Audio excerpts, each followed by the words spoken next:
So, may dinrawing kong babae at ay dalawang lalaki dito kasi naman makapanood ng sinulat ko. Mag-ano na kayo subscribe. Ito na lang gagawin kong lahat nito.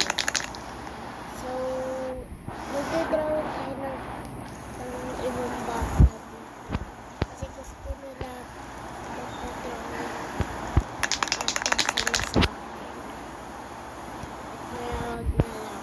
Ito pala yung sinulat kong lalaki. Tuhan siya. Upusin naman na makapanood. Ayan po. Tapos ito din yung isang lalaki nadaanan ko na ganito ako. Parang nawala na siya. Ako lang nagsulat nitong heart to Blackpink.